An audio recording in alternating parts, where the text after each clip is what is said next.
gave away my pen, didn't I? Here's one. Thanks.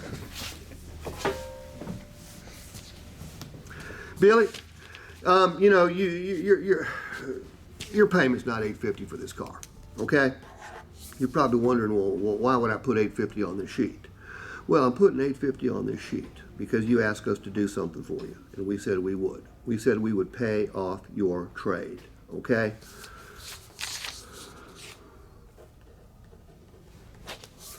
$10% of that payment, which is $85, is for your other car, okay? So your payment for your new Jeep, 5, 8 from 14, 6, your payment for your new Jeep is only $765. Now, we can do this one of two ways. You tell me which way works best for you. You can put down another $6,000 and your payment's $765, or we can go ahead and pay off your car without you putting down a nickel and your payments at $850. Which one works best for you? Alternative choice, close. You know,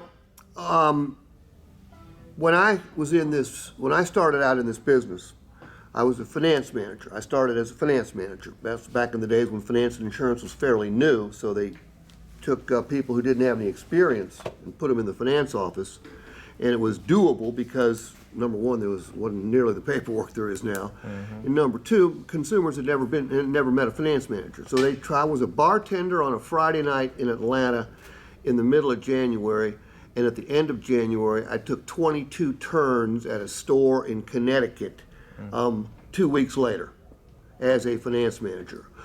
Upside down referred to a pineapple cake. Nobody had negative equity. It didn't exist. Why? Because shorter Shorter terms, and my most lenient lender had to have 25% real money or real equity down, or they wouldn't finance the deal. By the way, interest rates were off the charts. My buy rate on a new car was 19.6. Okay, prime was 22. My first mortgage was 10.5. All right, so nobody was upside down. Well, shortly thereafter, rate subventions came in. GMAC came out with like 11.9 on 36, 10.9 on 24. And then shortly thereafter, they started advertising, because there was a recession going on, they started advertising financing with no cash. And America's been upside down ever since. But we haven't changed the way we present the payments. Ideally, if the software people who come up with these desking systems, whether it's eLeads or whatever, when there's negative equity, they ought to present a split payment disclosure, okay, where it says, hey, your real payment's $765, with the payoff it's $850, with another $6,000 down, your payment stays at $765, or if you want us to pay off the car completely, it's $850. Which way works best for you? By the way, is this the absolute truth? Yes. Yeah, we're educating the customer. They're mad at us because their car's worth $6,000 less than they owe. How many times have you heard this? Well, I thought my car was worth what I owed on it. Oh, a lot of times. Yeah, I mean, yes, sir. I have a question. How can you overcome when a customer, because I get this a lot, let's say they pay $25,000 and the car is worth $13,000. Come on, Woody, I put $8,000 down and I finance $25,000. Can you help me out? Yeah, you can help them out, but you can't help what they bought. You can't help the term they chose. You can't help the way the deal was structured unless they bought it here, okay? Then you got to be careful, all right? You just have to shoot them straight. You know, first of all, if with this particular customer, I'm probably going to find out it needs analysis, they're upside down, right? Okay? You know, there's no cash here. I would have been working this customer for cash, you know, right up front and all the way through. I would have tried to gotten at least $6,000 out of him, so I wouldn't have to go through this. But I'm a realist.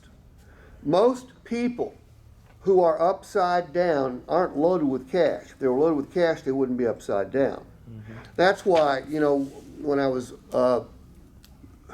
talking with Goldie the other day, he thought I was trying to give the customer too good a deal by showing him shorter terms. I want people to come back and buy cars from us more often than they do now. And when Super Steve said that customer can trade anytime they want to, it's one of the dumbest things I've ever heard. Customer can't trade anytime they want to, right?